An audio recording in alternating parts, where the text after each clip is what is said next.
Hello प्यारे बच्चों कक्षा 8 विषय हिंदी भाषा भारती के लिए आपको 8 ग्रेड अभ्यास पुस्तिका यहाँ पर आप देख सकते हैं वर्ष 2023-24 की आपको जारी कर दी गई है। बच्चों ये आप जानते हैं कि वर्ष 2023 के लिए 8 ग्रेड अभ्यास पुस्तिका आपके लिए कितनी महत्वपूर्ण होने वाली है, क्योंकि मैं ऐसे क्वेश्चन आपको इसमें जो हैं आपके सीधे डायरेक्ट आपके जो बोर्ड पेपर रहता है उसमें पूछे जाते हैं और बहुत सारे बच्चे कहते हैं कि सर पेपर आता कहाँ से है।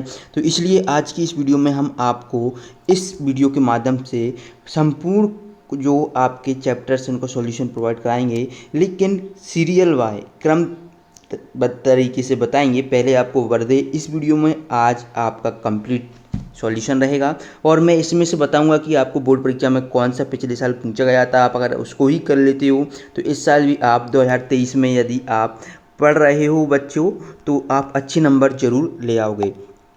तो वर्दे का हम कंप्लीट सॉल्यूशन देखेंगे, प्रश्न क्रमांक 4 से 6 तक ये आपका यहाँ पर है। फिर इसके बाद आत्मविश्वास देखेंगे, आगे के हम चलते जाएंगे। इसलिए आपको इस चैनल को सब्सक्राइब करके रख लेना है, क्योंकि इस चैनल पर आपको संपूर्ण सॉल्यूशन देखने को मिलेगा। ओके, तो चैनल को सब्सक्राइब कर लेना, क्योंकि चैनल को सब्सक्राइब करना बिल्कुल ही फ्री होता है। और अगर आप इसकी फ्री में PDF डाउनलोड करना चाहते हैं सॉल्यूशन की, तो मैं आपको बता दूंगा आपको क्या करना है। कुछ नहीं करना, बिल्कुल पहले आप वीडियो को पूरा देख लीजिएगा, ठीक है।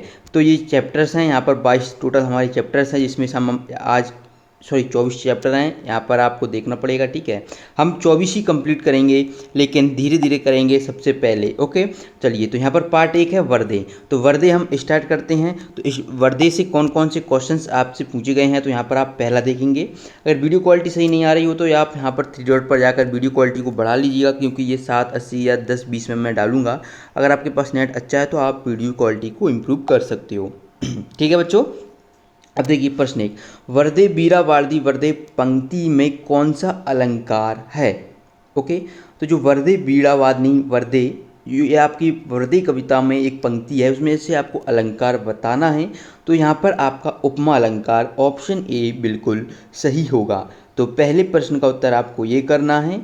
इसके बाद दूसरा प्रश्न देखिए, यहाँ पर आप स्क्रीन पर दूसरा प्रश्न देख पा रहे होंगे कि अमृत शब्द का पर्यायवाची कौन सा है।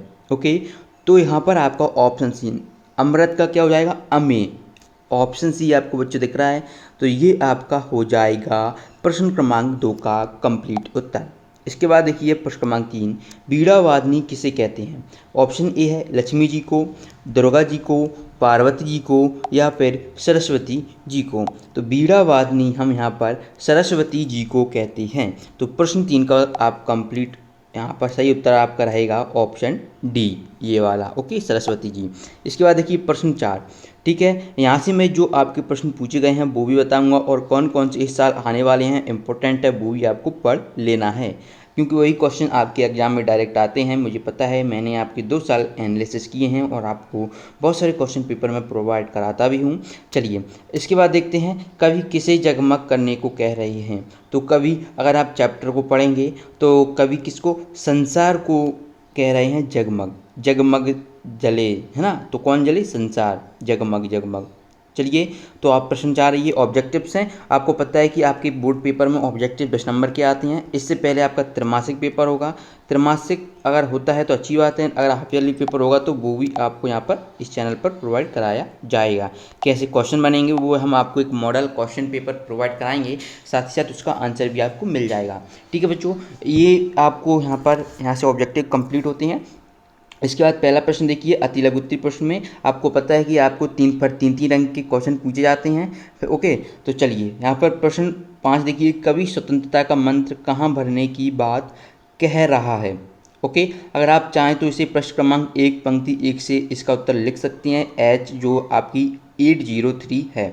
अगर आप इसका उत्तर लिखना चाहें तो ये लिखें, कवि स्वतंत्रता का मंत्र भारत देश में भरने की बात कह रहा है। ठीक है बच्चों, भारत ऐसे लिखना है, भारत, ठीक है, भारत देश में भरने की बात कह रहा है। ठीक है, प्रश्न 5 का उत्तर आपको इस तरीके से कर लेना है। इसके प्रश्न 5 के बाद हम बढ़ते हैं प्रश्न 6 की ओर। ठीक है बच्चों, प्रश्न 6 है, विद्या की देवी किसे कहा जाता है। ठीक है, या आप इस प्रश्न का उत्तर अगर आप खुद ढूंढना चाहते हैं तो अभ्यास क्रमांक 3 का एवं पाठ देखिए, पाठ परिचय देखना है आपको, तो वहाँ पे आपको विद्या की देवी पता चल जाएगा, नहीं तो आप यहाँ से उत्तर लिखेंगे विद्या की देवी सरस्वती माता को कहा जाता है। इसके बाद प्रश्न 7 देखिए, नव नव से कवि का क्या आशय है, अभ्यास एवं शब्दकोश से ये लिया गया है, तो यहाँ से इसका उत्तर लिखेंगे नव नव से कवि का आशय है ज्ञान का नया आकाश देने की बात कहना चाहता है।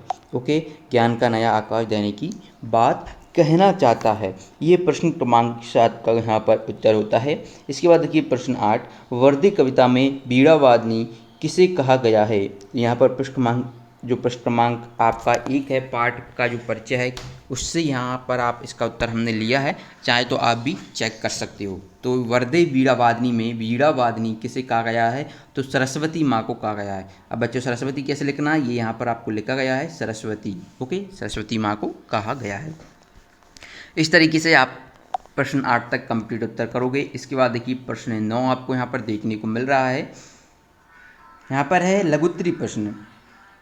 ठीक है, तो ये बच्चों आपका पिछले साल आया था 2022 के बच्चों ने जो भी पेपर दिया था बोर्ड पेपर, आप देख लीजिएगा क्वेश्चन पेपर, उसमें ये क्वेश्चन पूछा गया है और इनसे रिलेटेड आपको वाक्य दिया जाता है एक, और आपको सेंटेंस बनाने को भी दिया जाता है। तो अगर आपको 23 के बच्चे आप हैं, बोर्ड पेपर देना चाहते हैं, तो आप ये वाला 9 वाला तो 100% क्वेश्चन पेपर आप क्वेश्चन का आंसर याद करके ही जाएं। क्वेश्चन क्या है कि काट अंध उर के बंधन निस्तर, वह जननी ज्योतिर्मय निर्जर, कलुष भेद तम हर, प्रकाश भर जगमग जग कर दे। तो इसका उत्तर यहाँ पर आप देखोगे, कवि कहता है कि अंधकार के बंधनों को काटकर उन्हें ज्ञान और कला का प्रकाशन झरना प्रवाहित कर दें, वे हमारे जीवन के विकासों को मिटाकर उनमें प्रकाश भर दें। इसके बाद प्रश्न 10 है, प्रश्न 10 आप यहाँ पर देख सकते हैं, क्या है कि नवजात शिशु के चरण कमल के समान सुंदर हैं, वाक्य में उपमेय उपमान का साधारण धर्म एवं वाचक शब्द छांटकर लिखिए। बच्चों पीडीएफ डाउनलोड करना चाहते हो तो आपको पीडीएफ कहाँ पर मिलेगी, आपको यहाँ पर ये आपको लिंक मिलेगी डिस्क्रिप्शन बॉक्स में, वहाँ पर जाइए, आप इंस्टा पर मुझे फॉलो कर सकते हैं, वहाँ पर आपको कोई भी ज़रूरत हो तो वो मुझसे आप पूछ सकते हो। ओके, इंस्टाग्राम की आईडी आपको डिस्क्रिप्शन बॉक्स में दी गई है। यहाँ पर प्रश्न देखिए उपमेय, तो ये क्या है, नवजात शिशु के चरण के लिए की गई है। उपमान यहाँ पर है कमल, साधारण धर्म सुंदर है, वाचक शब्द है समान। तो ये यहाँ पर आपका कंप्लीट उपमेय उपमान साधारण धर्म और वाचक शब्द का सही यूज हो जाएगा। प्रश्न 10 का उत्तर आपको इस तरीके से लिखना है। इसके बाद हम बढ़ते हैं प्रश्न 11 की ओर। प्रश्न 11 है, आकाश के 3 पर्यायवाची शब्द लिखकर उन्हें वाक्यों में प्रयोग कीजिए, है ना। तो आकाश का पहला है नभ, दूसरा है गगन और तीसरा है अंबर। अब इन्हें हमें सेंटेंस के थ्रू हमें यहाँ पर डिफाइन करना पड़ेगा, क्योंकि वहाँ पे क्या बोला गया है, वाक्य यानी सेंटेंस में प्रयोग करना है, as a use of sentence of word आकाश। ओके, तो चलिए करते हैं। आकाश का हमने यहाँ पर नभ लिखा है पहले, तो नभ में विचरण करने वाले पक्षी पर कोई रोक नहीं है।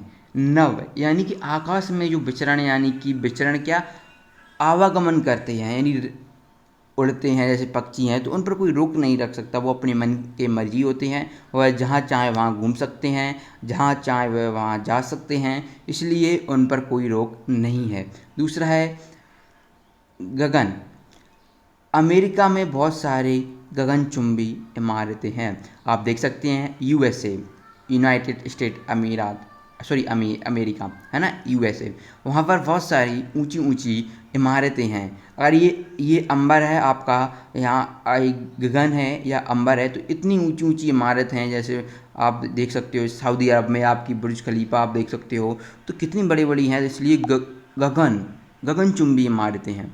इसके बाद अंबर, धरती अंबर जहाँ मिलने से है वह है क्षितिज, ठीक है, जहाँ धरती अंबर मिलते हैं वह आपका क्षितिज है। तो बच्चों आकाश के यहाँ पर हमने 3 वर्ड लिखे और उनके पर्यायवाची शब्दों का एज ए सेंटेंस की तरह हमने यूज भी किया, यानी उपयोग किया। अब देखिए प्रश्न 12, उपमा अलंकार किसे कहते हैं, तो यहाँ पर उत्तर लिखेंगे कि उपमा अलंकार, यहाँ पर आप उत्तर लिखेंगे जहाँ एक वस्तु की दूसरी वस्तु से समानता या तुलना की जाती है वहाँ उपमा अलंकार होता है।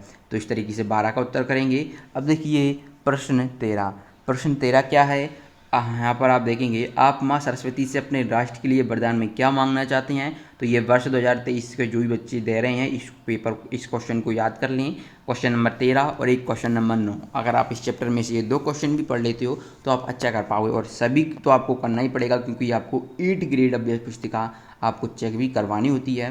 देखिए, हम माँ सरस्वती से अपने राष्ट्र के लिए निम्न वरदान चाहेंगे। पहला, माँ सरस्वती ज्ञान रूपी प्रकाश, स्वाधीनता और स्वच्छंदता का वरदान चाहेंगे। हम चाहेंगे कि दूसरा है कि लोगों के हृदय में जो अज्ञानता का बंधन है वह टूट जाए और ज्ञान रूपी प्रकाश भर जाए। ठीक है, प्रश्न क्रमांक 13 के बाद हम यहाँ पर बढ़ते हैं अगले प्रश्न की ओर। प्रश्न क्रमांक 14, प्रश्न क्रमांक 14 है, वर्दे कविता में कवि प्रकृति की किन वस्तुओं में नया रूप देखना चाह रहा है। विस्तार पूर्वक समझाना है। उत्तर लिखेंगे। कविता में कवि कहता है कि हे माँ, इस नए आकाश में नए पक्षी कवि के समाज को तू नई गीत, नई लय, नई ताल और नए गाने के लिए नवीन कंठ और बादल के समान कुछ गंभीर स्वर प्रदान कर दे, साथ ही नए नए पंख भी दे ताकि पक्षियों की तरह उड़कर आकाश की गहराइयों को नाप सके। ठीक है बच्चों, ये प्रश्न 14 यहाँ पर इस चैप्टर में आपके प्रश्न 14 ही हैं टोटल। अगर आप चाहते हैं इसकी PDF डाउनलोड करना तो आप हमारे टेलीग्राम ग्रुप को ज्वाइन कर लें या मुझे इंस्टाग्राम पर आप मैसेज कर सकते हैं। ऐसे ही वीडियो देखने के लिए चैनल को सब्सक्राइब करें और वीडियो को लाइक करें। ओके, ये आपका हमने फर्स्ट चैप्टर जो वर्दे कविता है इसको हमने कंप्लीट सॉल्यूशन आपको बता दिया है। मिलते हैं सेकेंड चैप्टर के साथ। धन्यवाद।